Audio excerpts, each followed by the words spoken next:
Hi, everybody, and welcome back to another edition of the Beyond the Cage podcast presented by Fight Chicks. I am your host, Jim Gramm. Alongside me is my co-host, The Juice, Dave Sadler, and we will also be joined by Ray Flores of ESPN 1000 in Chicago, and most recently, the Invicta FC 9 ring announcer. And Ray, thanks for coming back on Beyond the Cage.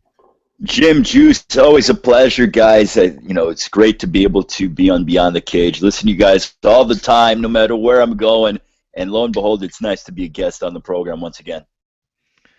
All right, Dave, before we break into anything here with Ray, and of course Ray will share his experiences from being the ring announcer as well, but you got to cover Invicta FC 9 there in Davenport, Iowa, and obviously you've been there before. But what was it like this time covering the event in a different venue other than Kansas City? Yeah, the venue was different. It wasn't an arena type setting as it was in Kansas City. Me personally, I didn't think it had a very big effect on the product. The crowd was very quiet, but they brought a hometown girl in to fight in the main event, and they brought an undercard with relatively unknown ladies. If it was in a bigger fight town, maybe you'd have a bigger crowd for the undercards. I thought the undercards, were good fights for what they were, with girls that had just made it into the professional ranks and just coming into Invicta. All in all, I thought it was. It's successful. They finally stepped out of their home base of Kansas City, and I mean, that's got to be an experience in and of itself for Shannon and the crew at Invicta. They didn't venture too far out of their home base, but just far enough so they can see that yes, they can pull it off. And I had a great time. The ride back was awful, but hey, that's my own fault. All right, now Ray, obviously you got to do the ring announcing, but much like Dave, your first time covering an Invicta not in Kansas City, and what were kind of maybe some of the differences, either positive or negative, with the event in Iowa? Well, I thought it was a terrific event, guys, and I have to say that the Iowa Athletic Commission did a terrific job. That was my first time working with them, and the head of the commission, Joe, was fantastic.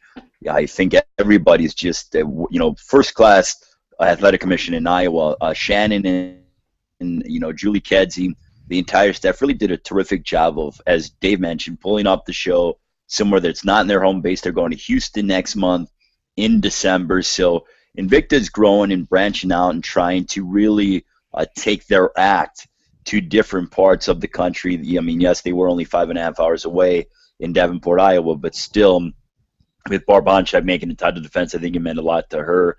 Now they're going to Houston. So I thought it was a terrific show. I thought from top to bottom the card was outstanding. I was hoping that the fans from Iowa would have come out to support it a little bit more, but they didn't. And you know what? That's their own fault, because if Invicta does not go back to Davenport, Iowa, that's their own fault, because they didn't come out and support, because those fights were just barn burners from the first fight of the night all the way till the main event. And for the fans to not respond in that kind of a way that deserves what these ladies put out, on Saturday night at Invicta FC 9, I think is a little bit of a shame. But the audience that watched it on UFC Fight Pass certainly thought that it was a terrific show. And honestly, guys, that's what matters. Now, Ray, obviously the last time you did it for Invicta, I believe it was 7. The pay-per-view. It was a pay-per-view event. Obviously this time it was on the Fight Pass, and you were doing the same thing, ring announcing, but was there a difference in maybe how things are running for that event as opposed to number 9 here on the Fight Pass, or was it pretty much same old for you? It was pretty much the same old, same old. You know why, Jim and Dave? It's because the director, Shannon, is the be-all, end-all with everything. And Corey, who is, I actually forget his last name, but Corey, the director, we pretty much did exactly as we normally did back with, Invicta number 7 in December. And it was just, we were just going and doing exactly what we do. Everyone knew their roles, and Corey did a terrific job. The entire, the camera people were on point, and Michael Chavello and Julie Kedzie were there, and they did what they always do, which is, do a fantastic job doing the play-by-play and the commentary. So everything, honestly, Jim, was pretty much the same. We had to be on TV at 8 o'clock on UFC Fight Pass, and we had a little bit of a 5-minute break when they did an interview with Shannon discussing with, the pullout of Cyborg, and now Michelle Waterson will be in the main event of the evening in December. So other than that, guys, it pretty much ran identical to Invicta number 7, which I did. Now, do you have, I know obviously you have the earpiece when you're in the ring about to announce, but do you still wear that when you're out of the ring, so are you hearing the commentary, or do you take that out? No, I don't have programming in my ear, Jim, because, and I'll tell you why. I had it becomes confusing. Like, there are times where when I've done Friday Night Fights, like I did it with Friday Night Fights one time, and the commentating's in my ear, and a lot of times they'll go to me as like a piece is playing, or I'm hearing music or something like that. And I don't like to, like, you have to go, and they tell you got to go, you got to go and do your intro. So I might be hearing programming in my ear, and I'm trying to focus on what I'm trying. So that could be a little bit of next to Michael and Julie Kedzie the entire night, alongside Michelle Waterson as well. And I was able to hear bits and pieces of their commentary. Did you hear when Jens came on? I did. I thought Jens was funny. Oh my goodness, I love. I've worked with Jens before doing commentary. I think he is just a breath of fresh air, and he is entertaining but informative as well. I think Jens has a real home. I know he did it with Cage Warriors a couple of months ago. I think Jens has really found his niche in terms of doing color commentary. Yeah, I actually sent a tweet to Invicta, and they favored it. I said we need more Jens Pulver on the broadcast. He did a couple of the WEC fights. When Frank Mir wasn't in back there with Todd Harris when they were still on Versus, and I thought Jens did a great job then. So I had had been a few years since I heard Jens, and same level there. He adds fun and excitement, and obviously he knows what he's talking about too. I hope they add him more. I kind of like. Don't get me wrong, Julie Kedzie's great, but Jens was adding something different to the fold, and I don't know if they're always wanting to run a 3-man booth, but I think Jens would be a welcome addition for their fights. Jim, I completely concur with you. I know that they've had King Mo in the past. I worked with King Mo at Invicta 7, and I believe it was Misha Tate and Chavello and King Mo, but I think Jens would be a wonderful addition, and I thought he did a sensational job for the last 3 fights. All right, well, let's get to a couple headlines. We'll get back to Invicta in a second. We'll talk about, obviously, the fights that took place there in Iowa. But a couple big announcements for the UFC. 2 big co-main events have been announced. First up, for the, I guess you could call it the New Year's Eve card, UFC 82, to support John Jones and Daniel Cormier. We have a huge matchup in the lightweight division with the winner, in my opinion, probably getting a shot at the title, as the Cowboy Donald Cerrone will take on Miles Fury Jury. And this is, I'm not going to even say arguably, I think it is the biggest test of Miles Jury's career. So far, undefeated in the UFC, undefeated in his career, coming off the biggest win of his career, knocking out Takanori Gomi, something nobody has ever done to the former Pride champion. He's riding high right now. And then the Cowboy, arguably on the best and maybe most incredible winning streak of his career, just capped off by defeating Eddie Alvarez pretty soundly in a 3-round decision back at UFC 178. And they're going to meet as the co-main event of UFC 182. And I think, this is the big final test for Miles Jury. If he can get past the Cowboy, I think it's hard to deny him a title shot, and much like the Cowboy, he hasn't got the UFC title shot, but if he wins this one, I think that puts his winning streak to 6 in a row, if I'm not mistaken, being another top 10 opponent. At some point, it's going to be hard to deny him a shot at the title as well. Yeah, absolutely. This is clearly Miles Jury. This is the test. Both, like you said, Jim, both these guys, incredible win streaks, and they're going to go. They're going to go toe-to-toe on the biggest stage that they can possibly be on. And this one, when we end up breaking it down, this is going to be a tough one to break down. Cerrone's been in this position before as the co-main event, and be one shot away from the title. He did not perform well against Anthony Pettis when he was one shot away from the title. That was in Chicago. I saw it live. It was that wasn't the Cowboy Cerrone that we've seen recently. And is it a pressure thing? Is it it just wasn't his night thing? Who knows? And any questions that you have about Miles Jury, I mean, he's pretty much answered them for the 6 fights in the UFC, the win streak that he's been on. I mean, you can question him all you want, but geez, he just keeps answering yes, yes, yes on everything. Dave, I couldn't agree with you more. And I'm glad you brought up the fact that, with Donald Cerrone, he's been on the cusp of getting a title shot, but never really seems to do very well in that number one contender fight, much like how Clay Guida has throughout the course of his career. Clay's been in a couple of positions where he's nearing a title shot in the featherweight division, and he just gets – I remember when he got beat by Kenny Florian, and then I can't – in recent memory, he had a little bit of a win streak and then fell again. So Clay's had those situations as well, and Donald Cerrone has been – it just something doesn't click when he gets to that position. With that being said, I think his development, and he has really been on a tear as of late, but Miles Jury does not know what it's like to taste defeat. So is what Cowboy Cerrone is going to show up? Is it the Cowboy Cerrone that we've seen throughout the past year and a half, or is it the Cowboy Cerrone that for some reason or another doesn't show up? I think Cerrone lost to Anthony Pettis, and then he followed it up with a defeat at the hands of Rafael Dos Anjos, if I stand to be corrected. That was in Indianapolis. So which Cowboy is going to show up? Is it the Cowboy that we saw against Pettis and Dos Anjos, or is it the Cowboy that we've been seeing in recent memory? Just something doesn't, really, he doesn't identify with that kind of position. I mean, I know Eddie Alvarez, it was a big fight, but it wasn't a number one contender fight. So is Cowboy Cerrone going to be the Buffalo Bills of the UFC? And, he could win a lot of good fights, but never really win the big one. And honestly, this isn't even the big one. This is the opportunity to get to the big one. So it's going to be interesting to see what transpires. But Miles Jury, this young man he's never really been in that bad of a position in his career. And when Cerrone takes him into deep waters, can he survive? And will he be able to pass the test? We'll find out in a couple of months. And then the other big announcement, I guess, is two-pronged because we hadn't talked about it yet, but they announced a UFC on Fox event for Boston, and it will be headlined by the notorious one, Mr. Conor McGregor, as he takes on Dennis Seaver, which, Dave, you and I talked, that was probably the only guy around the top 10 that wasn't booked for a fight that he could fight.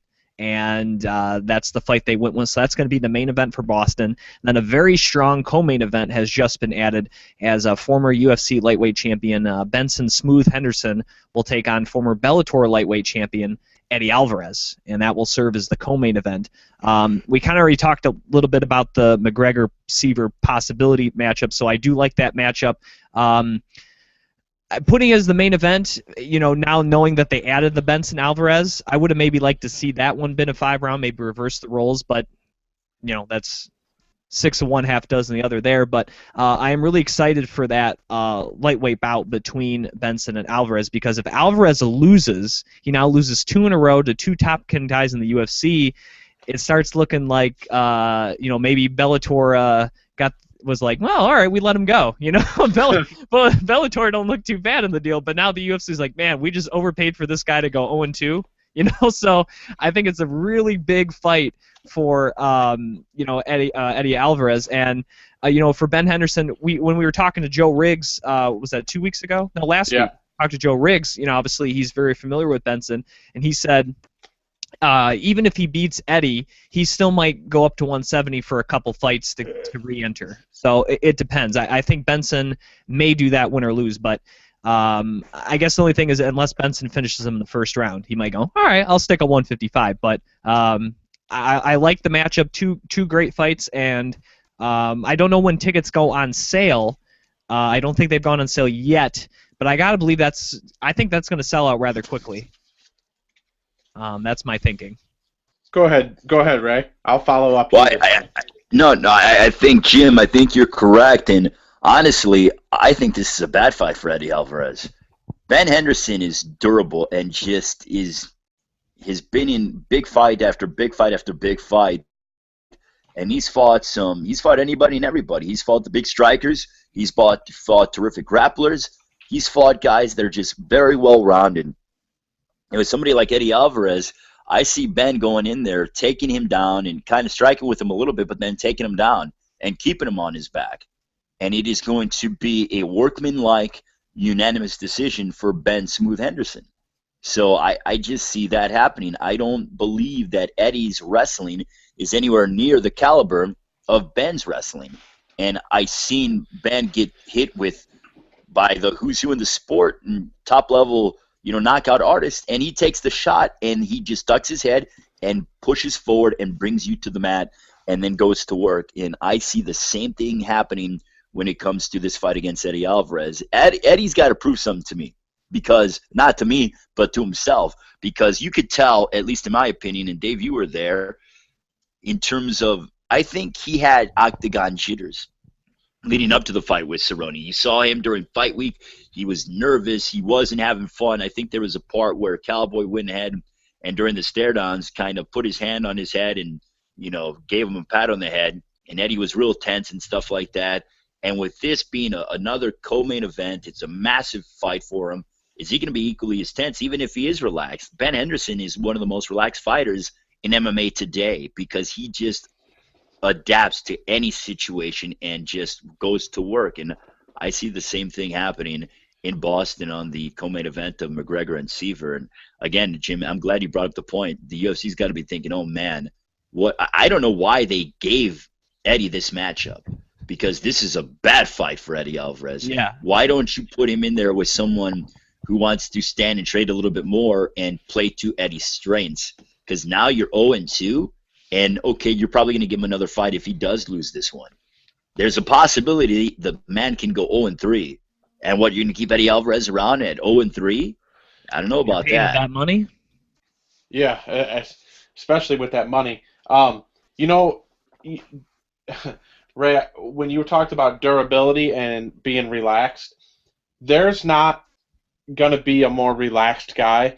I would say Donald Cerrone is a pretty relaxed guy. Ben Henderson, I went back and looked, and UFC 144 was in February of 2012. I believe that was about a week before the beginning of Beyond the Cage, if I'm not mistaken. But since then, here's who he's gone through. Guida, Edgar Twice, Nate Diaz, Gilbert Melendez, Anthony Pettis, Josh Thompson, Rustam Habilov, and Rafael Dos Anjos. That's who Ben Henderson has gone through. Every one of those, a main event. Do you think being in the co-main event of a Boston card is going to be nerve-wracking for Ben Henderson? Absolutely not. He's been in there with the top guys in a main event slot, 3 rounds against Eddie Alvarez.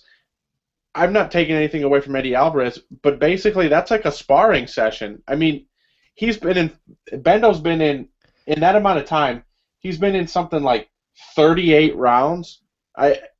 You're not going to find a more durable or relaxed guy than Ben Henderson. No, you're not. And not only that, but you're not going to find anybody. Go ahead, Jim.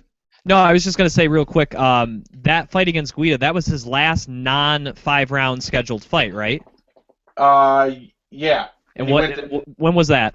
That was in November of 2011. So as of right now, it'll be a little over 3 years since he's fought in a 3-round fight. Yeah. Hey, Ray, do you think in this fight, we know how durable Bendo is. Alvarez has to finish him, right? There's no way he's going to outpoint him in a 3-round fight, right? I don't see it happening, Dave, because I don't think Eddie his striking does not. It's weird because Eddie can be busy, but he can be busy against a guy that wants to be busy with him, a la Pat Curran when he fought Pat Curran in Bellator. Pat wanted to stand and trade the entire time. There's no way, unless we're totally off base here, but based on his body of work, that Ben Henderson's going to want to stand and trade and have a a boxing match with Eddie Alvarez. He's going to want to get this fight to the mat. And I know with Ben Henderson, he just gets so deep on your legs, and he has such heavy hips that I can't see if Ben Henderson gets Eddie Alvarez down on the mat, which I do think is going to transpire. I can't see Eddie getting up because Ben just has such great control. There's only one guy in recent memory that's been able to have Ben Henderson's number, and that's the man that's holding the UFC Lightweight Championship right now, Anthony Pettis. Other than that, everyone, for the most part, over the past several years has succumbed to that pressure. And just, Ben Henderson's cardio is on a different level, guys. Let's not forget about that. He can go and go and go and go and go. And you can put him in. I was there at UFC 129 when he fought, I believe, Mark Bocek, and he went in and he was public enemy number one. 60,000 people chanting for his head, and he went out there and did his job and got the W. So with Ben Henderson, it don't matter where he is. It doesn't matter who he's fighting. If it's not Anthony Pettis, it's going to be a long night for Ben Henderson's opponent. All right, well, let's before we transition to Invicta 9, we'll talk about the fights here. Dave and I, we got some extra items, and we're like, what are we going to do with this stuff? We're like, well, why don't we give it away to our great listeners of Beyond the Cage? But before Ray, you can't win. Sorry. Oh, man, you break my heart. As of right now, when we're doing the show live here on Wednesday, November 5th, we are currently at 277 Facebook likes. So we need 23 more for 300. If we can get to 300 likes, we're going to give away these following items here, and I will show you to them. It's going to be 3 prizes, so you have 3 chances to... Hi, buddy. Oh, look at that. Oh, accidentally someone joined the call there. Can I get some prize with that shake?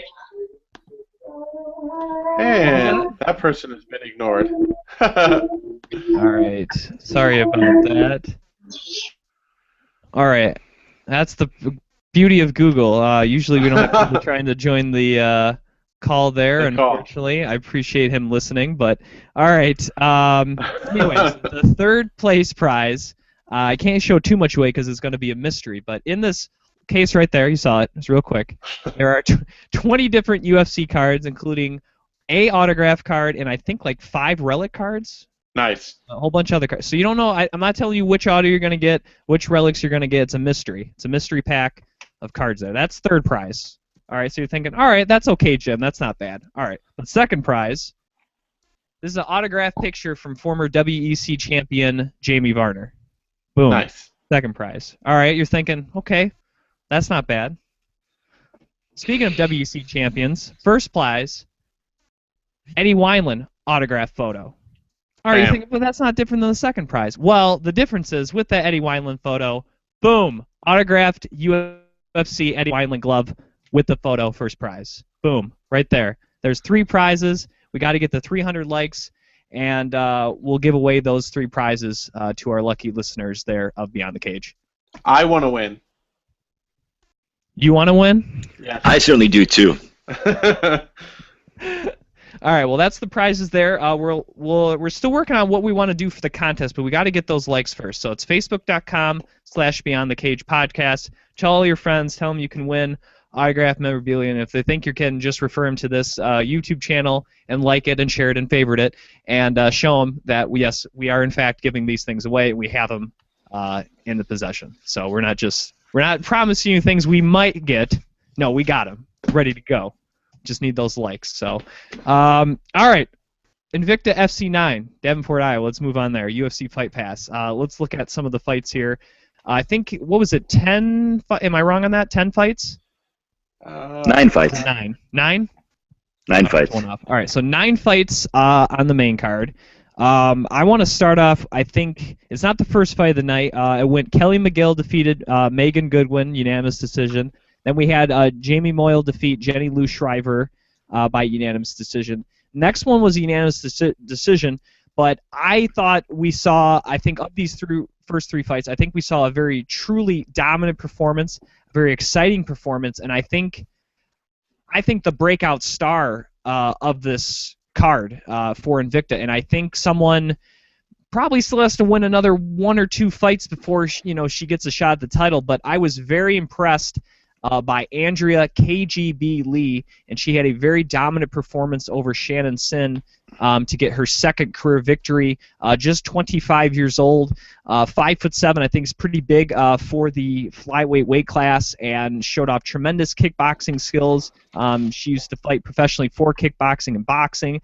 We didn't see a lot of the ground game, but that's probably an area obviously she'll probably have to work on to become championship level. But for her second pro fight, I thought she looked tremendous, and I think, like I said, a star in the making for Invicta. Go ahead. She's mean. I'll tell you that, Jim. She is mean, and she loves to fight. Being able to see her over the few days that I was in Davenport, Iowa, she just has a smile about her. But when that cage door shuts, she just goes out there and really puts it on her opponent. She likes the combat, and a lot of fighters do, but this one, Andrea, she really enjoys being in there, and she thrives under the pressure. She does not know what it is to take a step back, and she reminds me, and I guess it's very similar because of the cowboy hat, but she reminds me of a female version of Cowboy Cerrone. And what I saw on Saturday night, her fighting style is very similar to Cerrone, and I'm looking forward to seeing more of Andrea KGB Lee, especially as we head towards 2015. Yeah, I can sign off on your that she was one of the stars of the night. I was impressed with Amanda Bell, the way she came into the cage, screaming, yelling, and kind of started out like she was ready to finish her opponent right away. Took her a while, but she reminded me of the Ultimate Warrior a little bit. That's what Tommy Tohold tweeted. She came out, thought she was going to rip the cage door off like Kane all the way back at Bad Blood. How do you like that wrestling reference, Ray? Bad Blood. That was a long time ago. I loved it. Juice. Yes, it was. That was the first ever Hell in a Cell between Mankind and Undertaker. Yeah, and Kane ripped the door off the cell. But I digress. No, like I said, I really like Amanda Bell, but I don't know if you want to go over each and every fight on the main card, Jim, but the young lady that I was impressed with was Jody Esquibel. I thought she was very very dominant in her performance. I don't see a whole lot of holes in her game. I know the girl she beat, Nick DeLee, that she announced her retirement afterwards, but I don't think that should take anything away from Jody's performance. Well, you know what, and Dave, I'm glad you brought up Jody's name. I'm a little partial, guys, because Jody is my commentary partner down in New Mexico when I go down for AAA MMA. I'll actually be seeing Jody this weekend on Saturday night on GoFightLive.tv.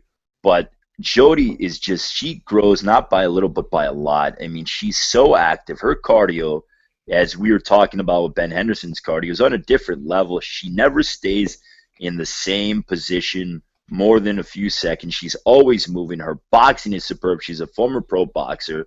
She gets in and out. She goes to the body. She mixes it up. She also threw in some takedowns against Nick DeLee. And I was actually asking some of the team from Jackson's and Winklejohns, because Jody's at 105. Michelle Watterson happens to be at 105 as well. They're both teammates. And if Jody continues on this run and Michelle is just a star, without question, will they fight one another? And the response that I got is no, they wouldn't. Mm-hmm. But as we continue, and if both fighters continue, keep getting W's, then how do you not bring up that conversation? Yeah, I that's what I was just about to say is, she probably is on the cusp of getting a title shot for the division. It just, for her, her good friend and training partner, Michelle Watterson, is the champion. And, looking at her, she's 5'1". Moving up 10 pounds for her, you look at someone like a Stephanie Aging, she's huge at 115, compared to Jody. So, I don't know if a 115 jump for her is in her future. I think what is more likely is if Watterson wins a couple more fights, I honestly think Michelle will test the waters at 115 if she can get a win there. I think she's going to try to get to the UFC. We interviewed her. She said she was uncertain whether she would do 115, but I think she's contemplating. Especially if Jessica Penne can do good at 115, I think she has a chance to do good at 115. I feel like that's to me how Jody gets the title is if Michelle leaves, because if Michelle doesn't leave, then obviously if they're not going to fight, then she's just going to be stuck. Not fighting for the title, kind of like when Cormier and Velasquez were there for a while. So one of those two got to give. Yeah, lots of people have said they weren't going to fight. I'm just saying, Melvin Gillard and Donald Cerrone weren't going to fight each other, but when the check starts flying, sometimes things change a little bit. Eventually, Gillard did leave Jackson's and went to right. Black Knight. So that's what I'm seeing. Something would have to give for that stance to change. Yep. And Ray, real quickly, do you think that probably would be more likely Michelle leaving the division more so than Jody? I think so, Jim, because I know and I've seen Michelle and Jody and Holly Holm. I've seen them all interact because when they do shows in Albuquerque, when AAA MMA does do shows, for the most part, you'll see Holly Holm around, you'll see Michelle Watterson, and Jody's there obviously with me commentating. And there is, without question, this family atmosphere amongst the Jackson and Winklejohn family. They all love one another. They all like hanging out together, and I don't see them fighting each other. I mean, honestly, guys, I just do not see that. Even if the checks are good, I think their bond is so strong, and these ladies have started at Winklejohn and Jackson's for over 5 years, and they've all been together in training camps together, and during fights, corners. I don't see them fighting with Michelle. Michelle is, without question, and guys, you talked to her, bravo on the interview. She's a burgeoning star in MMA. And yes, Invicta is a wonderful platform, and it's just great that these ladies are having an opportunity to showcase their talent. But let's not kid ourselves, guys. Michelle around the world when it comes to being in the biggest dance possible. And I see a couple more title defenses as Jody's going to continue, hopefully, to gain W's. And then, as Jim, you mentioned, I think Michelle will go ahead and see what their future has to hold at 115. Just to real quickly go back, Amanda Bell, as you were saying, Dave, talk about, I don't know if she had a game plan, but this is one of the game plans where if you asked her and if she was truthful, she'd been like, I'm going to run over to the other side of the cage and punch this girl in the face. It wasn't technical. It really, I think that was her game plan. I don't know if she had something more technical, but to me that's what it was. She ran over, and we're going to have to get Ray to pronounce this girl's name because he did such a great job when he announced it. Maria, I want to say, this is how I want to say it, and then Ray will say it correct. Yes. Hogard Deruza? That's wrong. I know that's wrong. No, it was Hogo Dioso. Oh, my goodness. See, that's why you do that, Ray. My goodness. Man. How many times did you practice that, in the mirror, getting them out, to make sure that went right? Well, it's funny. I went over it about 5 or 6 times, but Dave, actually, it was funny because Dave got to Devon. Funny, quick story momentarily. So Dave got in Iowa, Davenport, about 1:30, and we all went to lunch and stuff, and the venue wasn't open and things like that. So Dave came out and he hung out in the hotel room and stuff, and I mean Dave can go ahead and attest to, and was able to see a little bit of what my prep is as we go ahead, and I was getting ready for Invicta. Jim, I sent you the picture. Put it on your face. You should put it on Beyond the Cage Facebook. To see what Ray has to go through to get ready, I'll tell you this much. It involves lots of bottles of random drinks. Soda, tea, Diet Coke, water. About every 45 seconds, Ray's like, hey, want to go downstairs and grab something to drink? Hey, want to go get something to drink? Hey, want to go get something to drink? I'm like, no, man. I'm sorry, I had 11 glasses of water this morning. I don't need anything to drink. But no, it's it's cool, and I told Ray the same thing. We always see the lead up to the fight. Ronda. We see Ronda leading up to her fight. She's hitting mitts with Edmund and all that kind of stuff. And, ooh, that's real exciting. Somebody with a real good video camera and editing needs to follow Ray Flores around. And I'm not saying that he hangs out with all the movie stars and all the hot chicks. I'm saying that because, there's a lot that goes into it. Look at this card with these names. This isn't like Darren Crookshanks fighting Matt Brown. These aren't like super easy names. You know what I'm saying? Like, and I'm not saying it because he's my friend, but he nailed it. Like, Jim, you watched it, you listened to it. Did anything that he say on the broadcast sound like it was wrong? I will answer that question. No, he did not. No, you definitely had a lot of hard names, and when I was doing broadcasts and stuff in college, every once in a while you'd get one, especially in basketball, I think more so than football, but every once in a while you get one of those European players, and you're like, oh man, I hope they don't see a lot of playing time. Yeah. How many times I got announced? Yeah, very true. You're like, how many times I got announced this girl's name when she scores a basket or makes a block, and but luckily for you, you just got to say it pretty much on the intro and the exit. But great job doing that name, and as well as Nicoli, and you had Raquel Palulua, and then you had the Polish fighter Carolina. Yes, Karolina Kowalkiewicz. Yeah, so you had a whole host of tough names, but yeah, Amanda Bell, great. Only finish on the card, so I don't know if Invicta gives bonuses. Maybe they do.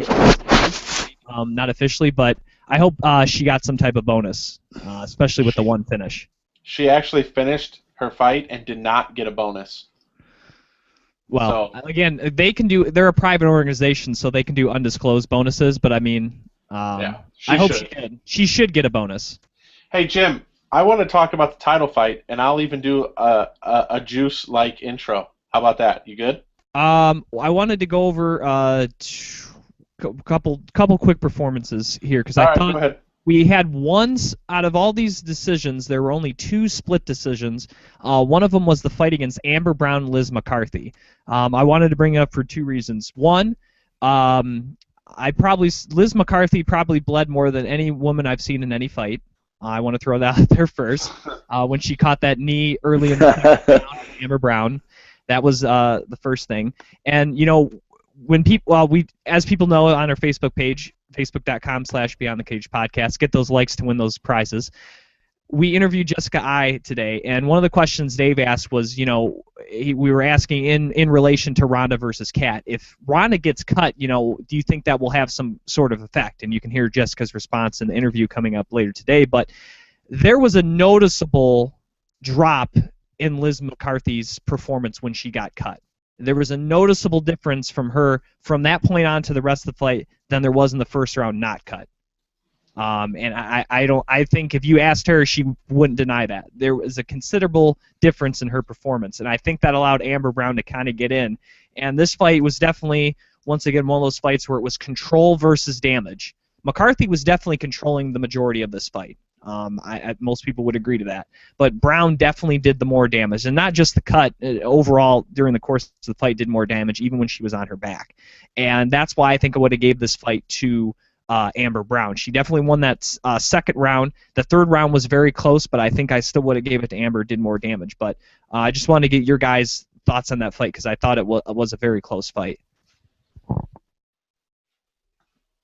We can go Ray first.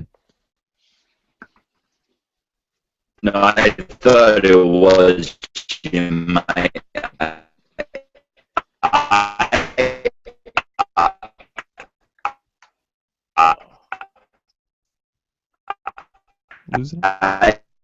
thought, in my opinion, I thought Liz won the fight because. Hello? Yeah, we got you. Can you hear me, guys? You guys got me? Yeah. Now we do. So I thought Liz controlled the fight, and I thought her striking was better than Amber's, and even though she didn't inflict as much, damage on, aesthetic damage to Amber, I thought she still won the fight. So when I saw a split decision, it didn't surprise me, but I thought Liz should have won the fight. But again, that's why I'm not a judge. Speaking of judges and referees, this is a perfect reason why we are going to be lucky enough to have Mr. Robert Hines, the MMA referee to the stars, is going to come on and kind of talk a little bit about reffing and about what he looks for when they judge. So Ray was nice enough to make the introduction, so we'll maybe get a little education on to maybe what one of the judges, or somebody who could judge, what they might have saw in that fight. I had an interesting conversation with one of the judges, Calvin, right, Ray? That's his name? Calvin Caldwell, yes. Calvin Caldwell, yeah. And he told me, he kind of gave me a little bit of an education in judging that I never really thought of. So it kind of broadened my horizons for this fight. But this, it's tough. Is it damage or is it control? According to what Mike Goldberg reads before every UFC card starts, they should be seen equally. So it's interesting to I will say though that the 30-27, the one judge gave Amber Brown, I was surprised at that. I don't know how you would have gave every round to Amber. There's no way. Yeah, I think it was a 29-28 fight. I don't think either one of them had the rights to a 30-27. Hey, to go back, I haven't seen a broadcast of Invicta on Fight Pass, but do they do, you know how the UFC and all the other organizations, do they do anything about, like, at the beginning about, judging based on effective grappling? Do they do anything like that on the broadcast? I'm going to be honest, I was skipping to when the fight would start, and then it would end, and then I would go to the next fight. I just wondered. They may have done that when they started the show. But yeah, I'm like, I just want to watch the fights. It's already there. I can skip ahead. So got it. I don't know. I'm assuming they do. I don't know. All right. Before we get to the main event, real quickly, obviously we already kind of talked about Jody. She had a great performance. I think fight of the night, in my opinion, was Raquel Palalui against Caitlin Young. I think that was probably the best back and forth between the two fighters on this card. And for Raquel taking that fight on a week's notice against a very capable opponent in Caitlin Young and being able to come out on top, I thought that was a pretty big deal. This was my fight of the night, definitely. I thought Raquel, she had a pretty good answer in the post-fight press conference. She just trains and she just is ready for fights. She said that, she got the fight on 11 days' notice. She looked at a little bit of tape of Caitlin Young and what they thought they could drill for 11 days while getting to weight. What they thought they could drill, they drilled. But when they got into the fight, what they drilled wasn't what they should have drilled. So she kind of had to adapt on the fly. And her face might not look all that great this week. And, probably not ready to go get a photo shoot done or anything. But, hey, got the win. Got the, she'll get a little break, obviously. But I thought it was fight of the night. It was very entertaining from where I was sitting. Not from where I was sitting as well, Dave, and it's a big opportunity for her to get back to the 500 mark. Caitlin Young is still a name in the sport of women's mixed martial arts, and for Raquel to go out there and to just, again, we discussed earlier about a workmanlike decision, and this was a workwoman-like decision when it comes to Raquel Palalui, and really she absorbed some punishment, still kept going, and was on the cusp of maybe finishing the fight. So credit goes out there for getting the win. All right, co-main event real quickly. Carolina and Mizuki. Very close fight. Definitely thought it was going to be a split decision. I think the winner puts themselves in a position to get a shot for Invicta's 115 title. I don't know whether or not they're going to give Agink a rematch at Concampa, but if they don't, if that's not the next fight, I think Carolina versus Concapa. I think that's probably next for her, right? I would say, in my opinion, yes. Yeah, I'm with that. Hey Ray, did you have any Yes. input into why Carolina's opponent only had a first name? Well, it's funny because during right before the weigh-ins, I went to Shu Hirata, who is from Sucker Punch, who's one of the managers with Sucker Punch Entertainment, along with Brian Amper and Brian Butler. And I was going to all the fighters, and Shu was the translator. And I go, is it Inoue? He goes, no, it's just Mizuki. I'm like, well, Mizuki? And he goes, yeah. He goes, just first name. He goes, Japanese thing, like Ichiro. I'm like, okay, not a problem.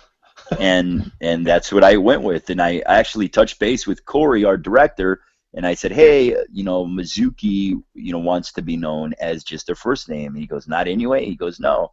He goes, okay, well then just go with that. And that's what we went with. Yeah, so from now on, when I go to Invictus, I would just like to be referred to as Juice. Oh, fine. We'll make it happen. All right.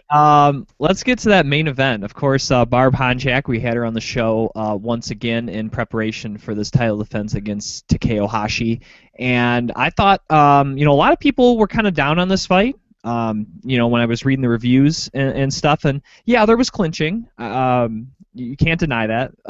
There was a lot of clinching, but there was still action in between the clinching. There was still back and forth, and I think the difference in this fight, I think Hashi was too worried about playing defense. She was more worried about what Barb was going to do to her, more so than what she was going to do to Barb.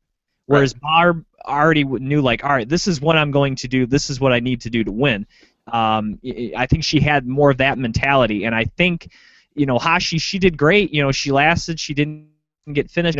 She didn't get totally dominated for 25 minutes and didn't have a shot at winning this fight. But she wasn't doing enough to win rounds, and Barb was. And that was the story of the fight to me.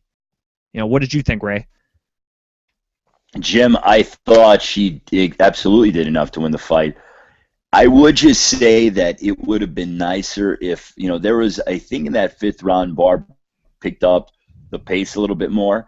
I would have liked to have seen that earlier in the fight, because you're the main event of a UFC Fight Pass card, and this is Invicta's second event on that platform. And as the champion, I know it's about getting wins, but you got to be excited. You're the headliner. You're in your hometown. You're in your backyard. This is why Invicta came here. And I'm not saying to totally derive from a game plan, but you got to put on a show at some point for the fans. And because you have to be a valued entity, not just getting wins and losses is fine, but you have to have some type of sizzle.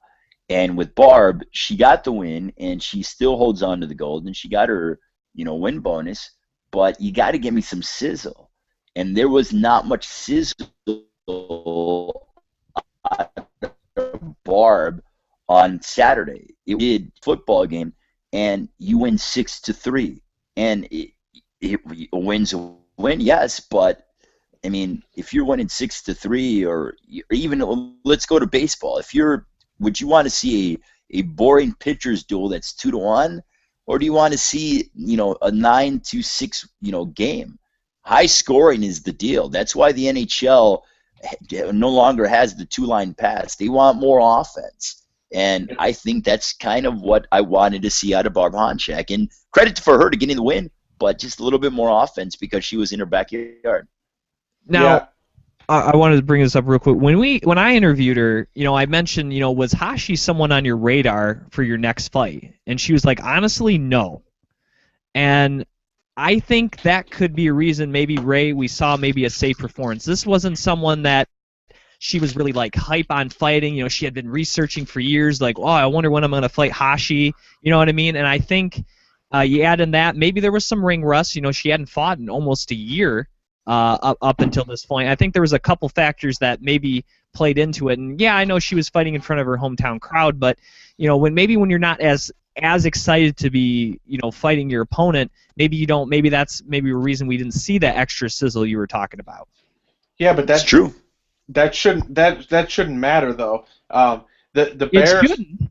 the Bears don't the Bears are going to be awful if they play the Packers or if they play the Lions. I mean, Well, Yes. about the Bears here, so I don't. I mean, the opponent shouldn't matter because if she beats Hulk Hogan or if she beats Hashi, it doesn't make a difference. I mean, she's going to put her. It shouldn't, Dave, but tell Anderson Silva that. Well, Anderson Silva's not the champ. You know what I mean? How many fights did he not show up to and dance around because he knew he was better than his opponent? Yeah, well, now he's not the middleweight champion of the world. So. But you know what I mean, though. You know, No, Jose Aldo, the same thing. What did it take to light that fire under Jose Aldo again? Fighting somebody he wanted to fight again, in Chad Mendez. Right. Well. You know, I'm not saying that is the sole reason, and that is the reason why Barb didn't get a finish, but I think it was a factor. I do. I agree. Is my only point is Barb Honchak the Phil Davis of the women's division, and is that necessarily a bad thing? Where she just kind of holds the opponent up against the cage or on the ground and kind of moves on towards victory. Is that her? To some extent, but I think her fight against Leslie. I mean, Leslie. You know, we talk about Leslie Smith. That was a pretty good fight. Yep. You know, I just don't think it's in people's memories because it happened a year ago. I think Barb can be exciting. Like I said, I just don't think it was. You know, when she's doing all the work to put offense in, and Hashi's doing not that much work. You know, it can make for a more boring fight. Yeah, that's a good point. Yeah, it takes two to tango. Yeah. All right, before we move on to the UFC, I got to ask you this, Ray, because while watching on Fight Pass, and I don't know if Dave saw this, but obviously got to see you sit there cage side. One, that's cool. Two, Did you see me? Did you see me? I did see you. You were in a blue right? I was wearing a blue shirt. That's right. Yeah. So I saw you. That's what I'm talking about. I saw Ray. He's sitting cage side, right? To his left, Laura Sanko, and to his right, Yes. karate hottie Michelle Watterson. Uh-huh. I know Lauren Sanko's married, but karate hottie Yes. is not. So, did you chat up Miss Michelle Watterson and Invicta, Dave? That's what Dave and I want to know. Well, I mean, Michelle and I, we talked. We had fun. Like, not fun. I mean, that's a bad. I mean, we were talking, we were hanging out and stuff like that. Yeah, I mean, it was cool. And Jim, I'm glad you brought it up. I did have a really good seat, and you know, Lauren Seiko's a terrific post-fight interviewer and outstanding fighter and karate hottie. I'm not gonna lie, she's a hottie without question. So we talked and we hung out and stuff, and I was able to learn MMA or more MMA from Michelle and stuff, and yeah, it was cool. You know, she's as I like to say, being not being a married man, she's cool peeps is how I like to put it in quotation marks. Time out. Hold on. Cool peeps. So I learned lots of things today. I learned cool peeps, and then what did Jessica say? she was going to show her East Cleveland side. No, her hillbilly gangster. That's right. I'm writing these down to put in my vernacular. Hey, one last thing on Invicta, Jim. You talked about everybody that was there, like Karate Hottie was there, Michael Schiavello was there, Julie Kedzie was there. For the people who are in it for the fights, Invicta's a great card to go to. But I know that a lot of people like to get pictures with their favorite fighter and all that kind of stuff. Invictas are loaded, and you'll be like, wow, I didn't even realize that this person was there, that person was there. Kat Zingano was there. Pat Miletich was there. I mean, who's Jody's husband, Ray? Keith, or not husband, she'll get mad. And trust me, significant other, Keith Jardine. Yeah, Keith Jardine was. I mean, there's a lot of people that you not necessarily would assume are at those events that actually show up. And I got to say this. I said it on Facebook when it happened, but big shout out to all those guys that are in our trading card group on Facebook that trade UFC cards. I was able to give Kat Zingano about 15 of her trading cards that guys have been sending me as extras. And her son was with her at the fights. They were cheering for Barb. I gave Kat those cards, which she asked for a year ago, and I kid you not, her son did not let them out of his sight for at least 6 hours.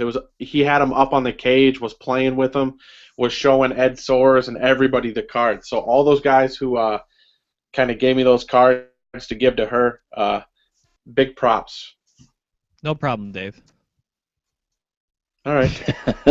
I was one of those guys, so. Yeah.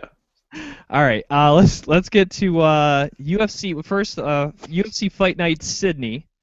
4 fights on the UFC Fight Pass card. First fight of the night, we get to talk about some big boys. Solo Palele against Walt Harris. Solo Palele 3-2 in the UFC. His last fight, a loss to Rockhold back in New Zealand Fight Night early this year. 17 of his 21 career victories are by knockout. Looking at Walt Harris, maybe his last chance here in the UFC is he's 0-2, and his last fight was a knockout loss to Krylov back at Fox 10. And actually, he fought in between that loss and this scheduled fight against Palele, where he was able to get a victory. So this is actually a re-return, just in case anyone was wondering. And all 7 of his career victories are by knockout. With that said, gentlemen, someone's going to get knocked out. I find it very hard to believe it will go 15 minutes with these 2 gargantuan gentlemen in the cage. The X factor will be how quickly, or if he can, get the fight to the ground, that being Solo Palele. That is kind of his MO, is to be on top, and if he can get on top, he is very dangerous, and he's very hard to get out from under. The reason he had trouble in the Rockhold fight, he wasn't able to get on top. In fact, he was on the bottom. And I don't know, Walt Harris definitely doesn't have that type of wrestling like Rockhold does. So for Harris, definitely try to keep this standing. You may have a better chance to get a finish that way. But if Palele gets on top, I think it's all over for Mr. Harris. Yeah, not going 15 minutes. Somebody's going to get finished, and I'm not sure if Palele can go 10 against Walt Harris. Walt Harris is a thick 265. He's probably one of those guys that's 270 or higher after weigh-ins. I would say they got to maybe reinforce the cage when these 2 guys step in. Possibility. What are you thinking on this one, Ray? Uh-oh. Did we lose Ray? Ray? Well, let's keep going. All right. Well, if you're still on, jump in when you can. If not, we'll keep going. It still says he's on the call. So, all right. Robert Whittaker against Clint Hester next matchup, and it will be in the middleweight division. Robert Whittaker 3-2 so far in the UFC. All those have been at welterweight. His last fight was a win over Mike Rhodes, once again that UFC Fight Night in New Zealand. And 10 of his 12 career victories, he has gotten a finish with 5 knockouts and 5 submissions. And I think we got Ray. Sorry about that, guys. I lost you guys. No problem. We just were talking about the Solo Palele and Walt Harris fight at heavyweight for Fight Night Sydney. What did you think about that one? Well, you know what? And I'm glad you brought up in terms of Palele, can he, or Dave, you brought up in terms of can he go 15 minutes. I don't think that's the case. But when it comes to with Harris, Palele, this is almost a home game for him. He's fighting in Australia. I believe he's from New Zealand. And, how much will the jet lag affect Mr. Harris? And that's going to be the question. I still think, though, that Harris goes out there. And if he isn't affected by the jet lag, I think he gets the W and is a little bit more active. If this fight, for some reason, does go 15 minutes, I see Harris with the advantage. Well, as I said about Robert Whittaker, I'll just reread the stats again. That way Ray gets a chance to hear him. Whittaker 3-2 in the UFC, making his middleweight debut in the organization. Last fight, a win, again, at welterweight. All his fights in the UFC have been at welterweight against Mike Biggie Rhodes at the Fight Night in New Zealand. And 5 knockouts and 5 submission victories of his 12. High finish rate there. And he's taken on Clint Hester so far undefeated in the UFC at 4-0, overall riding a 7-fight winning streak. His last fight, he defeated Antonio Braga Neto at the Fight Night in San Antonio. And of his 11 career victories, 7 are by knockout.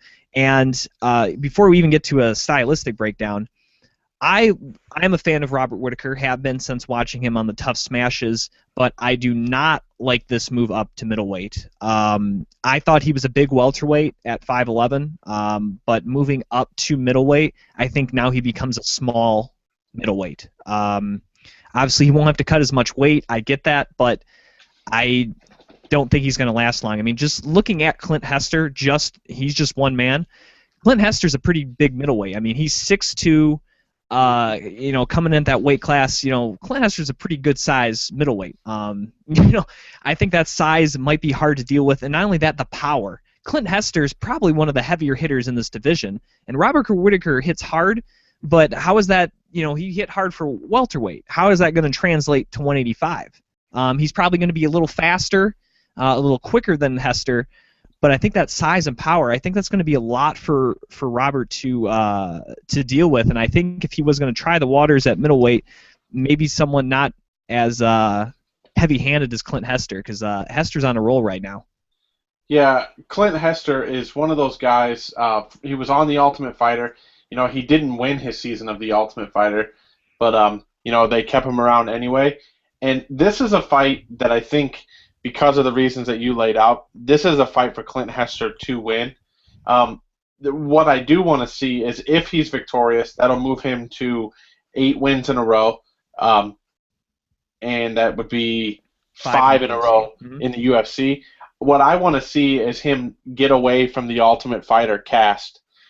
Everybody that he's fought has been a member of the Ultimate Fighter from previous seasons, and if he can win this one, which makes it 5 in a row, I really think he needs to start testing the waters against, guys that aren't in that same Ultimate Fighter realm that he was in. And yeah, I don't like Whittaker going up. I'm also a fan of Robert Whittaker, but moving up, what does moving up gain him? He doesn't have a long reach. He's not going to be that much faster. He's not going to hit that much harder. He's not going to be a real thick 185. I just don't see what the positives of going from 70 to 85 are for Whittaker. Here's the positive, Dave, in regards to Robert Whittaker moving up to 185. Sometimes fighters, how old is Robert Whittaker, Jim? I believe he's 24. Let me double check, but he's definitely a younger guy. Well, see, then it just becomes a case of, honestly, laziness.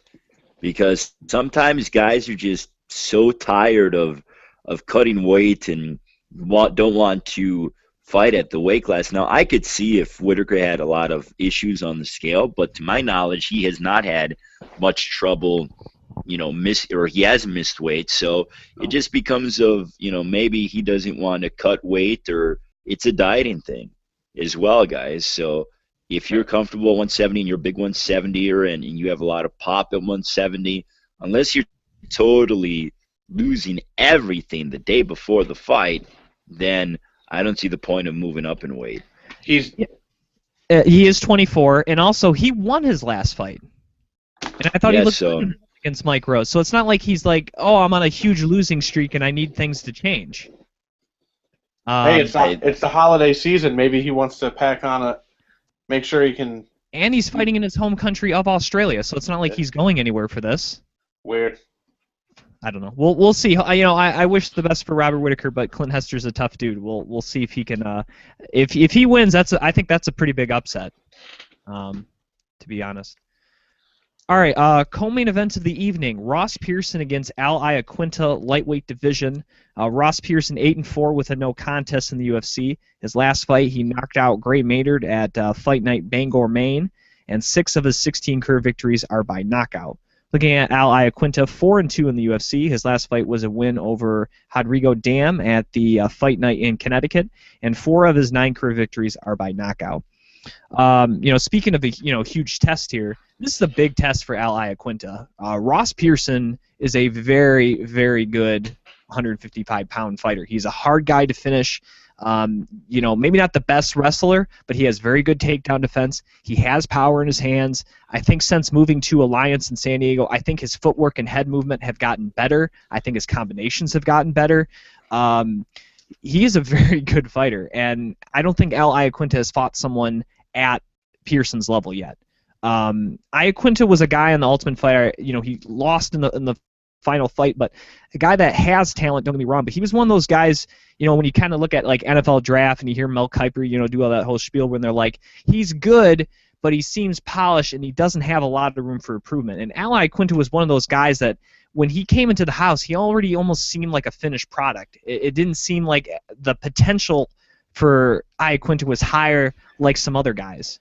And that's not to say Iaquinta can't have a successful career and can't beat Ross Pearson, but I'm not seeing an area where Iaquinta can really exploit or really be better than Ross Pearson had.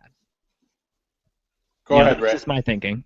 No, Jim, I agree with you. And Pearson went from being a guy that didn't put together a lot of combinations. He would, you know, throw a power shot, and he just liked to stand and trade and scrap. But I'm seeing more combinations out of Ross Pearson. I'm seeing, as you mentioned, better foot movement. I'm seeing more of a fluid fighter out of Pearson. And he's a fighter that you can hit him with everything in the kitchen sink, and he's still going to be in your grill all night long.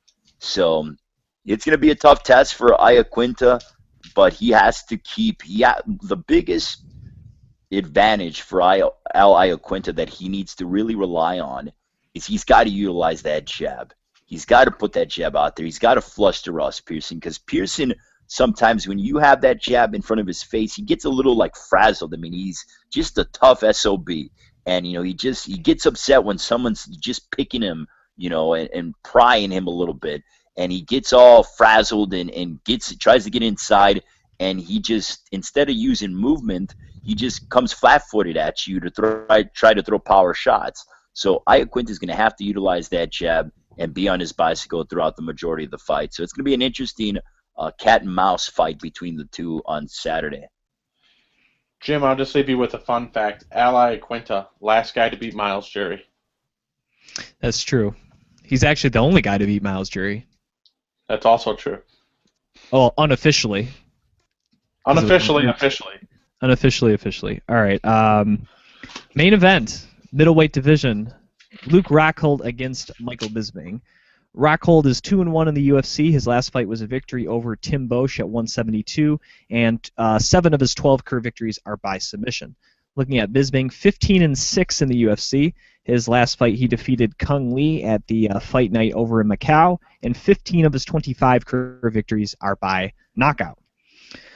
I do think this is an interesting fight. I think it's really, can Michael Bisping get on the inside? Luke Rockhold is a very long and lanky middleweight, and a lot of guys have failed to get on the inside of him. And because of that length and leverage, he's a very tough guy to take down. Now, Bisping's not the greatest wrestler, but when he gets on top, he has a pretty good top game. And I think that's one of the more underutilized aspects of his game is his wrestling, and something that he doesn't maybe use as often as he should. Now, this is a fight where, can Bisping win standing up? Yes, I think he can. But I think if he can feint a little more and try to get the inside for takedowns more so than punches, I think he's going to have maybe more success. Luke Rockhold has some submissions, but usually, again, that's from him being on top. It's not like, you know, he gets in guard and is triangle choking and armbarring guys to death. That's not really where he's gotten his submissions. It's gotten from being in an advantageous position on top. I don't see either getting submitted. Both are very tough to submit. I don't see that happening. I think if we're going to see a finish, maybe Rockhold with a knockout. I don't see Bisping knocking out Rockhold.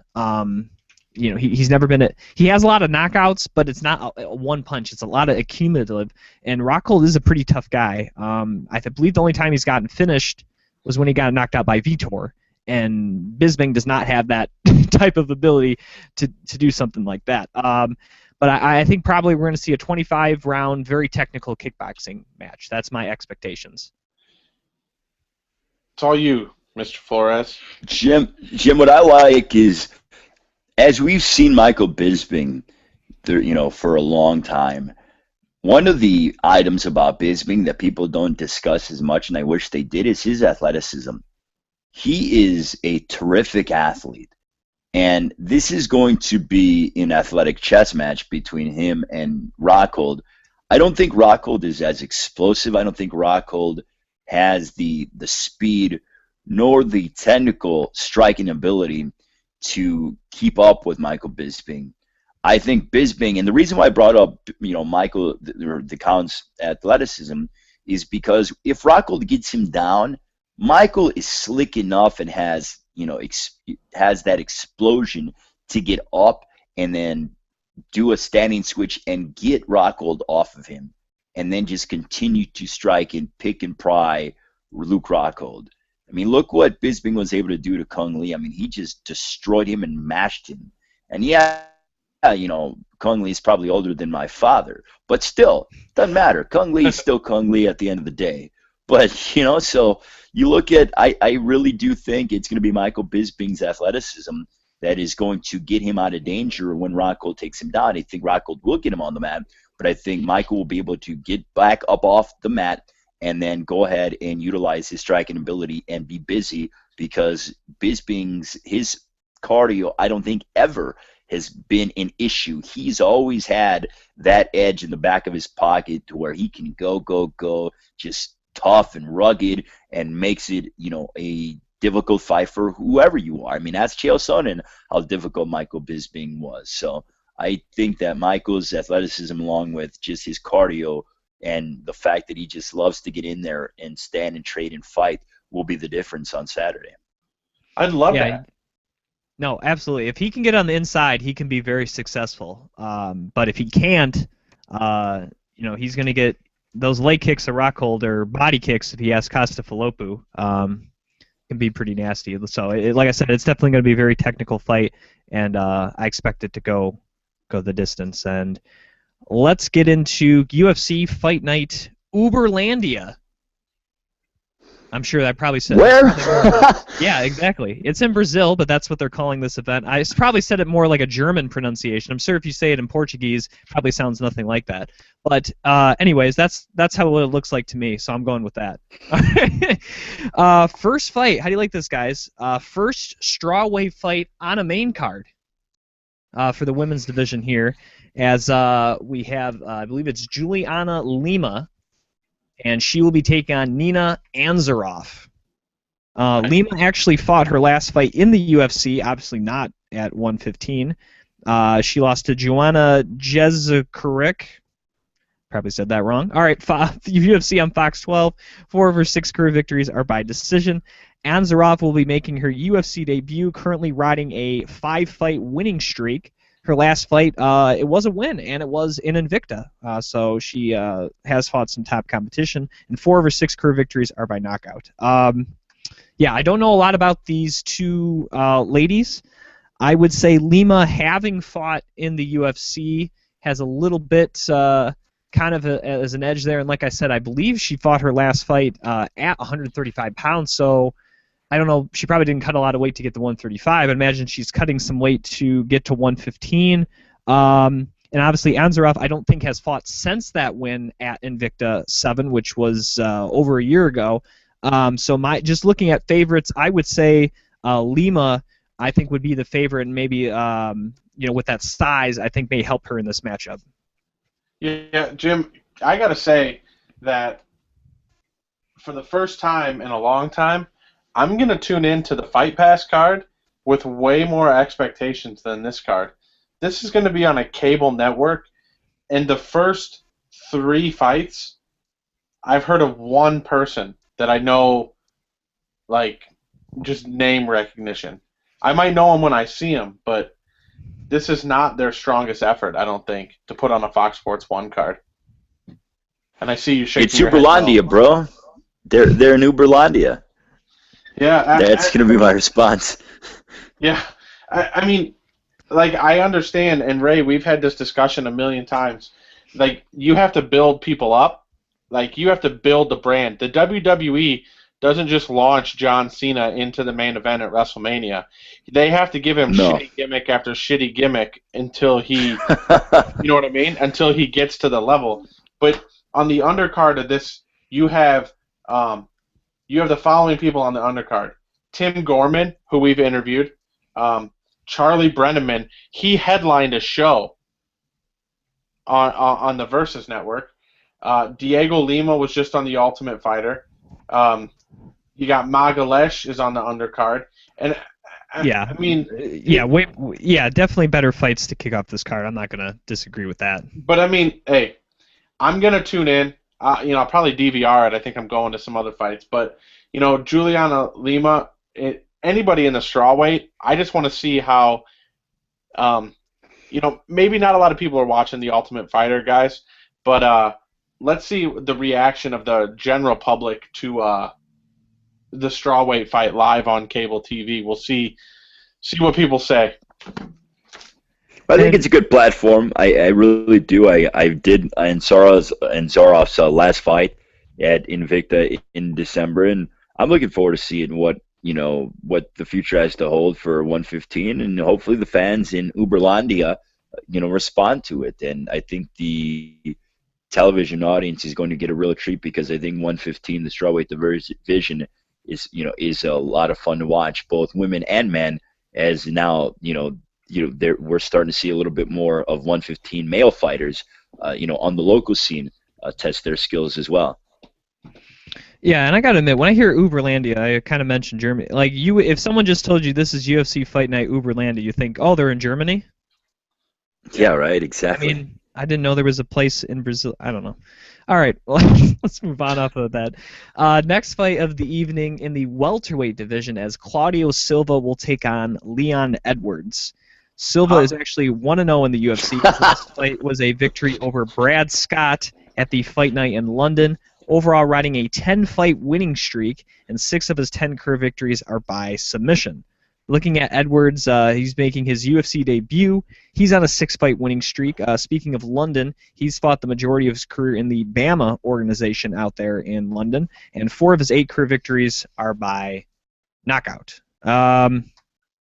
Yeah, much like the last one. Again, unfortunately, I don't think I saw him fight Brad Scott. I saw that he won.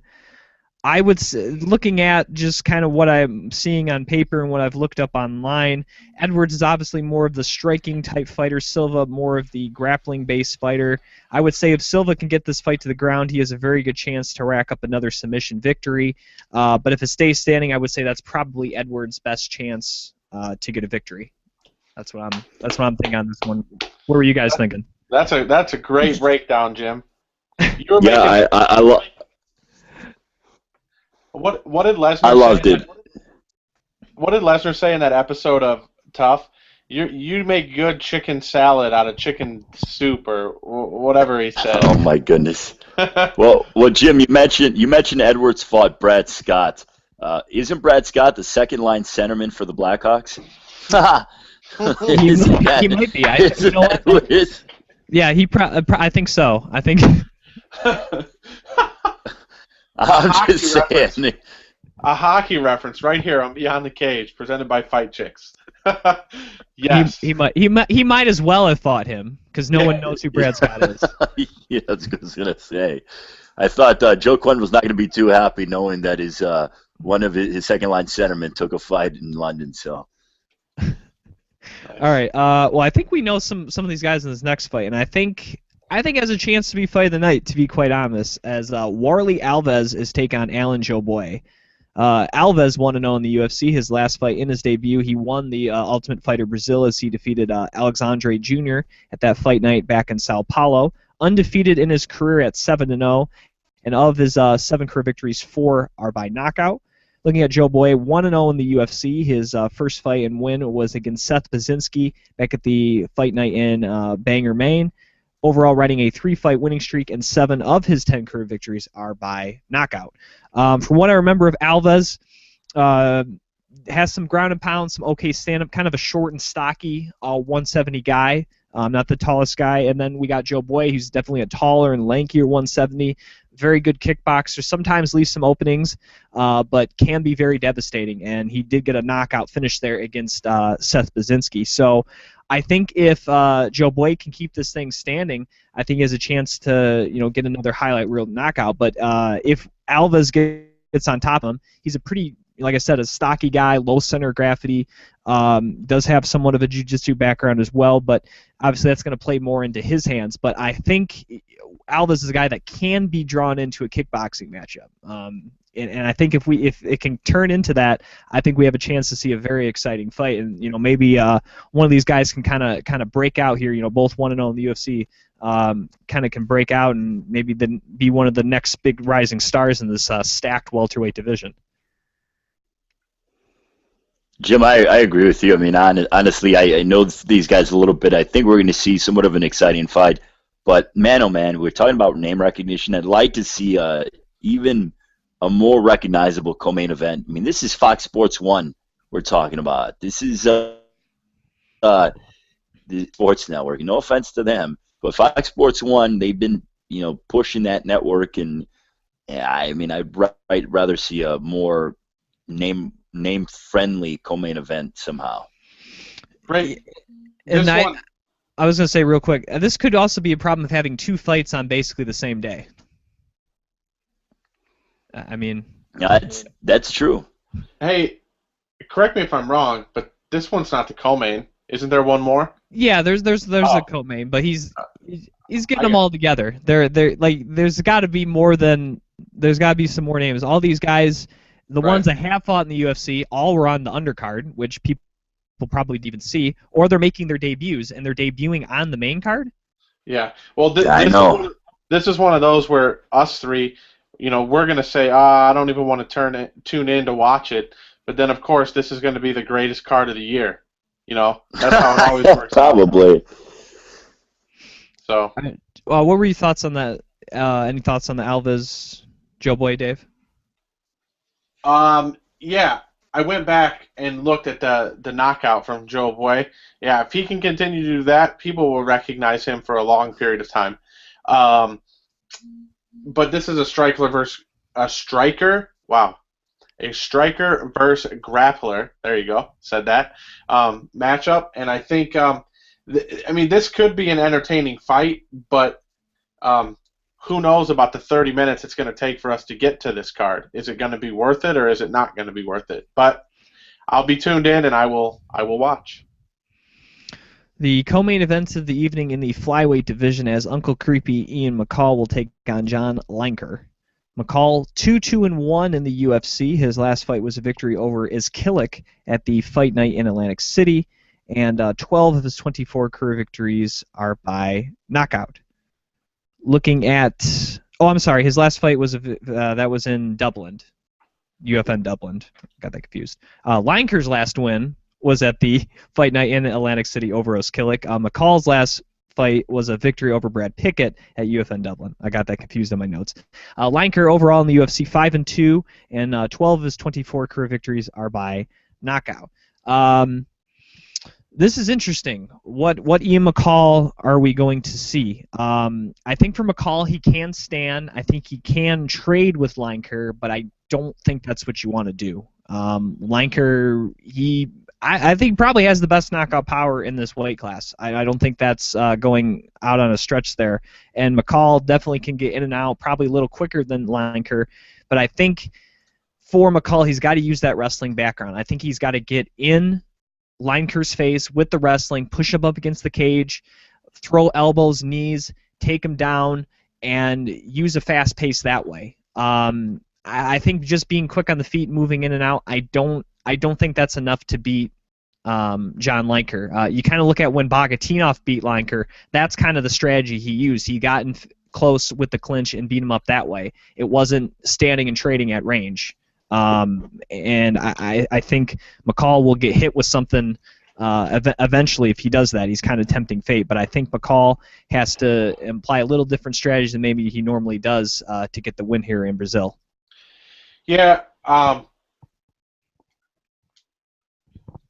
I looked and I looked through the stats and stuff, is Uncle Creepy becoming kind of a gatekeeper. I know he has 2 wins in a row, Brad Pickett and Santos. I get that, but he lost. There was the draw to Mighty Mouse, lost to Mighty Mouse, lost to Benavidez. Those are obviously the best guys in the division, but even with a win, I mean, doesn't it feel like McCall is like 3 fights away from a title shot, or is that just kind of what I'm thinking? Oh, you go ahead on that, Ray. I think he's muted right now. His microphone is muted in the corner on my screen.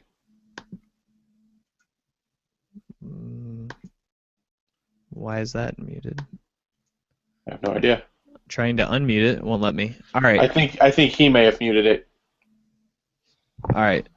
Well, I'll go ahead for Ray here until he comes back. But yeah, I think he is a few fights away because, don't get me wrong, he probably beat Mighty Mouse the first time.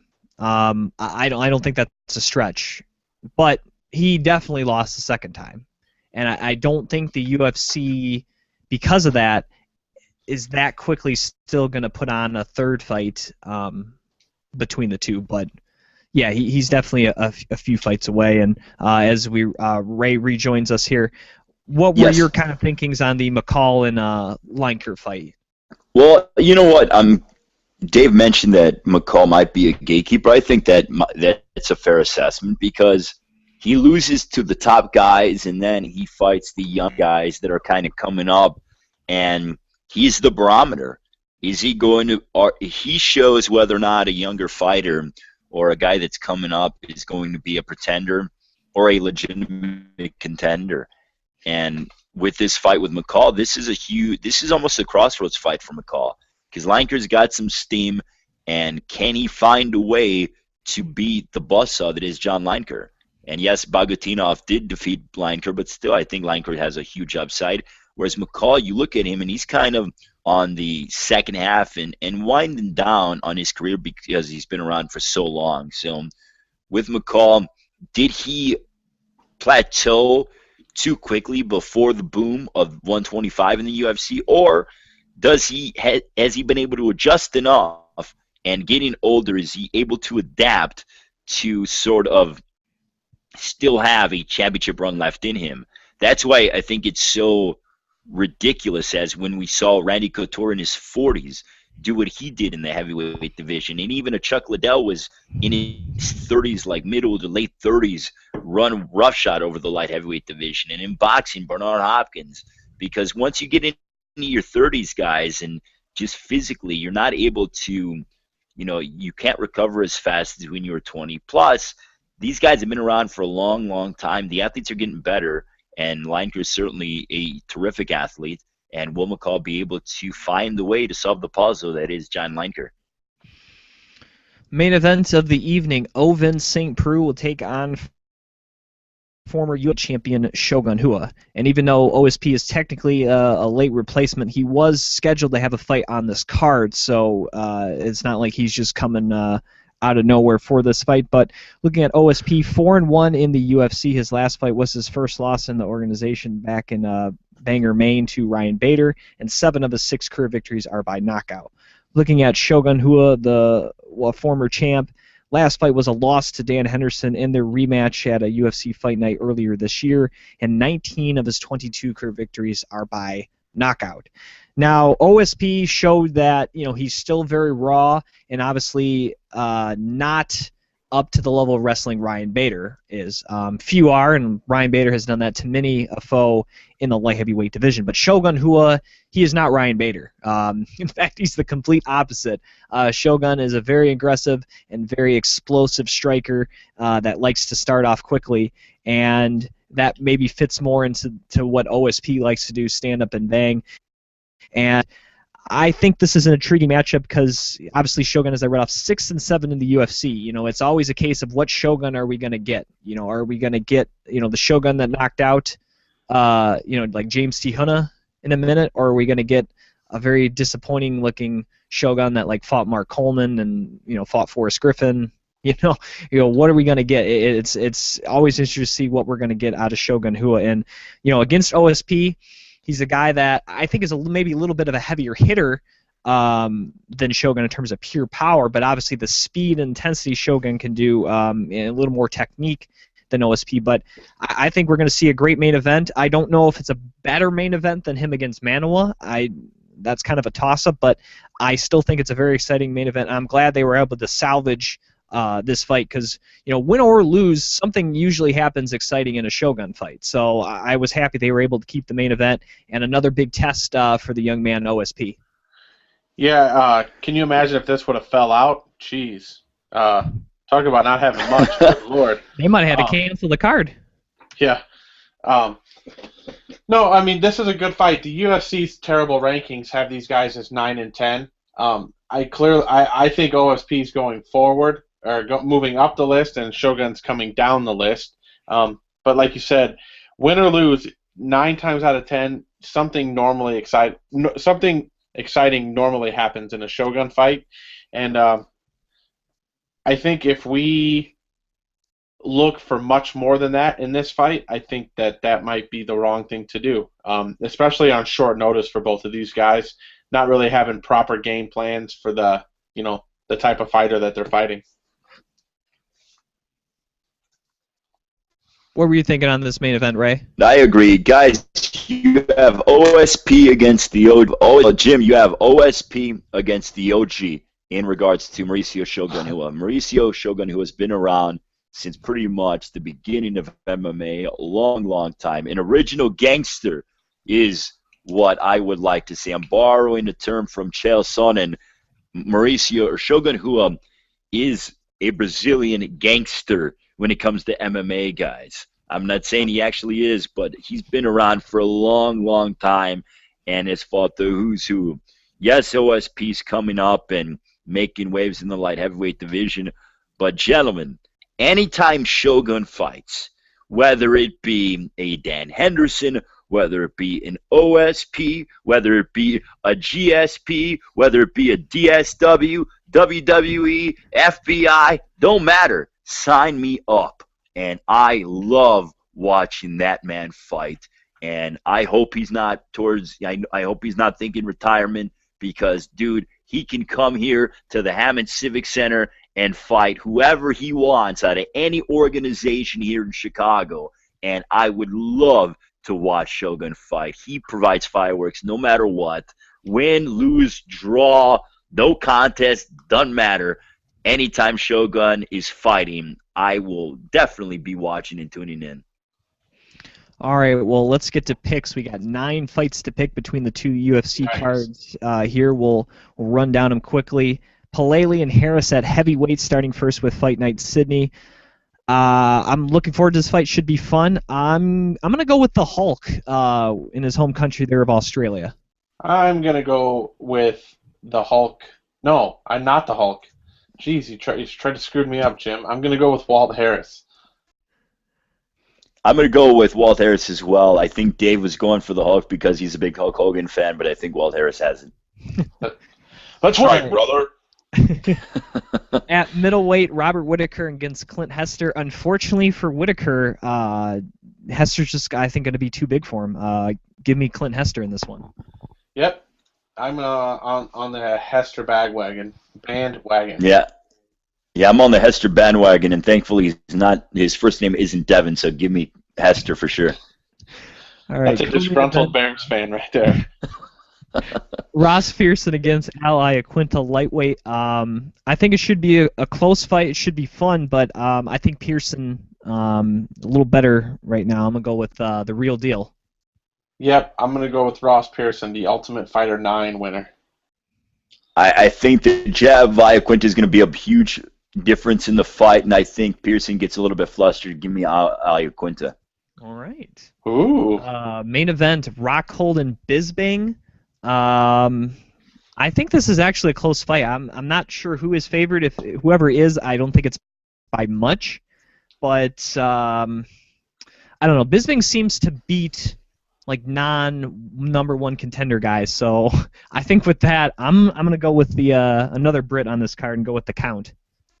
I'm gonna go with Luke Rockhold just because Bisping, just the smug look on his face. I just hope Rockhold can beat that smug look right off his face. No technical Well, I reason. think when he had, Oh, go ahead, Ray. I think Bisping goes out there and gets the victory. I think he's just too athletic, and he's going to be a matchup nightmare for Rockhold. I think his boxing is going to be, the difference in the fight, and I think Bisping is quick enough to get away from the leg kicks of Rockhold. All right, shifting to the Uberlandia card. Yes! Brazil. Everyone Woo! loves Uberlandia. Can we have some? Can we have a couple of bratwurst as well, and some good German beer? No, it's in Brazil. I kid. Let's see here. Juliana Lima against Anzarov. I think Lima on the size. I think that's going to be a big factor. I'll go with Lima. I'm going to go with Nina Anzarov because she fought at Invicta 7 and I was there live. So. Yeah, I'm going to go with Anzarov. Same reason that Dave said. It's just I was able to introduce her. So just on that personal bias alone, Anzarov. All right, we have Silva against Leon Edwards. I believe that's Carlos Silva against Leon Edwards. And I've never seen Edwards fight before. His UFC debut coming over from Bama. Silva has that submission background. I'll go with the Brazilian in this one. I'm going to go with Leon Edwards for two reasons. One, his nickname is Rocky, and two, on UFC.com, his picture looks like Brian Ebersol. So, there you go. Hey, Jim, question for you before I give my prediction. So, Leon Edwards, he's no longer a referee? Oh, no, I forgot. That's Leon Roberts. I kid. I got jokes today, guys. What can I say? Give me Leon Roberts. All right. Warley Alves against Alan Joboy. Should see a fun fight, but I really liked Alan Joboy, the former RFA fighter, in his last fight. I'm going to go with Alan in this one. Is he related to Yves Joboin or no? I don't think so. He does have some Brazilian connections, but I believe Joboy's from like New Orleans, and the other Joboy I think is not from New Orleans. Canada. Yeah. That's what I wanted to say, but I wasn't 100% sure. But yeah, I don't think so. I will take Joboin via KO. Yeah, I like another KO out of Joboin as well. I think he has nasty power, and I expect to see another highlight reel KO this Saturday. Uncle Creepy against John Lineker in the co-main event of the evening. Ian McCall is usually a pretty fun fighter. His fights are fun, but I just got a feeling I think Lineker's going to break through, and I think if he can get this victory, that puts him very close to getting that shot at the title, something he's really been working for here. So I'm going to go with John Lineker. I'm going to take Lineker too. I think it's time to put up or shut up or show up. So I'll take Lineker with the victory. I think Lineker as well gets the W. Ian McCall has some left in the tank, but I think Lineker definitely takes, and I hate to call Uncle Creepy this, but I think Lineker takes Old Lassie out back and puts one in the back, and really puts a damper on the championship aspirations for Uncle Creepy. Give me Lineker. All right, co-main events of the evening: Ovin St. Preux, better known as OSP, he takes on Mauricio Shogun Hooah, as we like to say here on Beyond the Cage. I'm going with Shogun. I think OSP, yeah, he's big, he's strong, long range. He can be nasty, but I think when Shogun comes out guns a-blazing there at the start, and as we saw, OSP not always keeping things close to his face. I think he's going to maybe be in for a little bit of a rude awakening here, and I think fighting in Brazil, give me Shogun. Yeah, I'm going to go with Shogun as well. Just based on Ray's promo and based on the fact that, it is Shogun. It's a little bit of short notice for OSP. He was ready to fight, but he was not ready to fight Shogun, so I'm going to go with Shogun. Yeah, there's no doubt about where I'm going, guys. I think Shogun goes out there in Uberlandia in front of his family and friends in that home country, that rich MMA area that is Brazil, and I think he gets the victory. And again, Mauricio Shogun, who, if there's one entity or group on this world, guys, that I never want to mess with, it's an original, it's an OG. And Mauricio Shogun Rua is an OG in Brazil. I don't mess with gangsters, guys. And Mauricio Shogun Rua is one of the leaders of the Brazilian MMA gangster community, quote unquote, trying to be funny here, so bear with me. But give me Shogun all the way, all day, every day. Or as Burt Watson likes to say from the UFC, give him to me all night long, baby.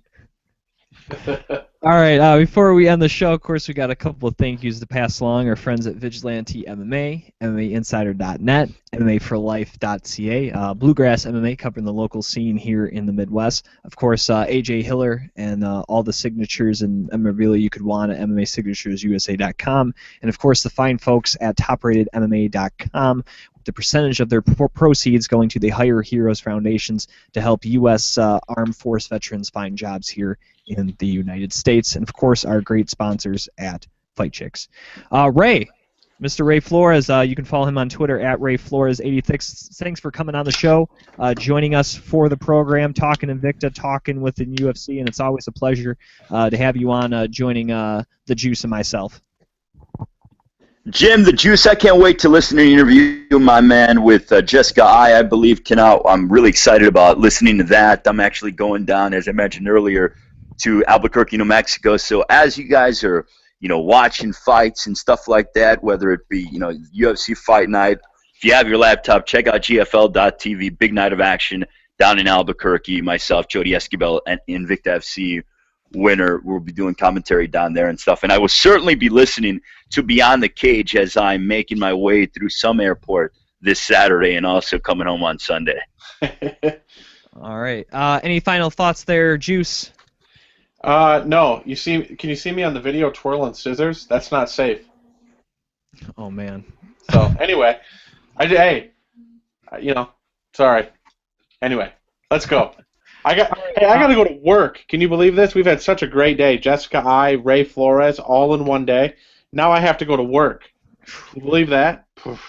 It's a bummer. Brutal. All right. Well, you know what, Juice? You should totally listen to Bulls postgame on ESPN 1000 from 10 to midnight. I'll be handling updates, postgame reaction. Will Derrick Rose play? Will he not? Sorry about hijacking your show, guys. But quick promo for ESPN 1000. Very happy. And between us, guys, it hasn't been officially announced, but we'll kind of keep this between us. I'll be at ESPN for another 2 years, so looking forward to remaining at ESPN Chicago here in the Midwest.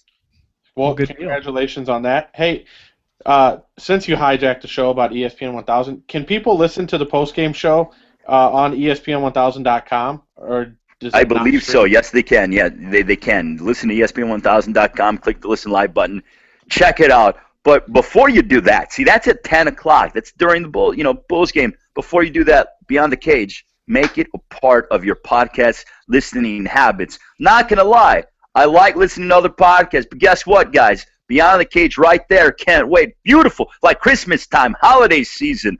Boom! In my podcast folder. I listen to it. I laugh. I don't cry. I'm entertained. I'm informed. It gives me a buffet of MMA knowledge. And I'm a fat kid at heart, guys. So I just want to gorge myself with MMA knowledge, and the Juice and Jim provide that on a consistent basis to the masses. Thank you very much, Ray.